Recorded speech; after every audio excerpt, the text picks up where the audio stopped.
At the moment, I think the country is moving downhill. I want to tell you quite bluntly, moving downhill. The speed is slow, but it could develop into sliding fast. Why do I say that? Because there are so many obvious things happening in the country. You talk about the scandal.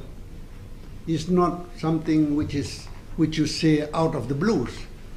Everybody knows that there is an issue about alleged corruption that is taking place. Supposedly a big one. I say supposedly and alleged because I'm not really party to the real information. I'm not knowledgeable about these things. And of course, if you look at what's happening to this country, I think because of these distractions, many things are left unattended. Small things that affect the rakyat. Sorry to say this, now I'll make my colleagues in government may be angry. There are a few young UMNO people who are here. Maybe, are they here? Oh yeah, a few, one here. But why do I see this sort of thing? The new normal. There are too many new normals in the country. When you say normally begitu, normally begini, ini I kata new normal. What? Every day or other day, you see somebody in broad daylight shooting at somebody.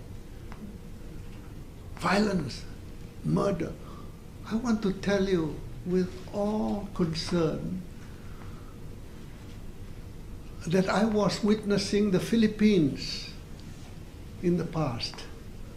It was going towards being a failed state. I want to tell you, I was concerned.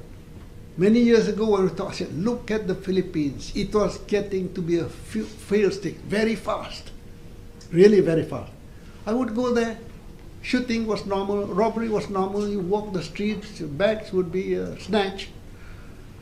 Those days. And houses were like fortresses, rich people. Normal, above average people had to go with bodyguards everywhere. The richer ones have bulletproof cars. Those were the signs in the Philippines that made me conclude that it was very fast getting to failed state. I want to tell you frankly, I've been to the Philippines many times, officially most of the time, or even privately, a lot of times. Nothing.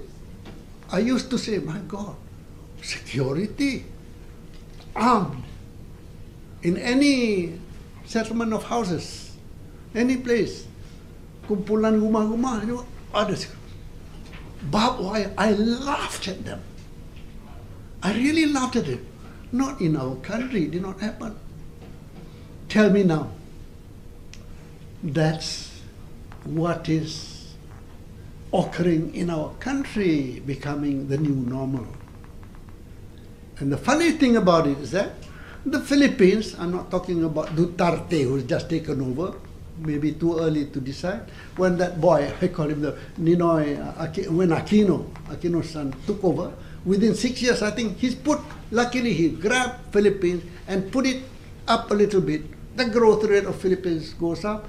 While I used to go to Philippines, all sorts of funny things happening, and also the roads were unattended to, the cars were all third class, not second hand, third hand, fourth hand, rickety things we're using. When you went after, about 3 or 4 years after Aquino took place, you could see changes. The growth rate is one of the things that Southeast Asia was proud of, and still might be it. You see how, why? Leadership had taken over, and he managed to identify the issues. Now, as I said, Duterte, maybe he's too drastic, I don't know. You're a naughty man, I shoot you. Maybe that is not required, maybe, but never mind. The point I'm saying, you compare what was Philippines, what was in Malaysia. Now Philippines going this way. The new normals in Malaysia are the things that concern me.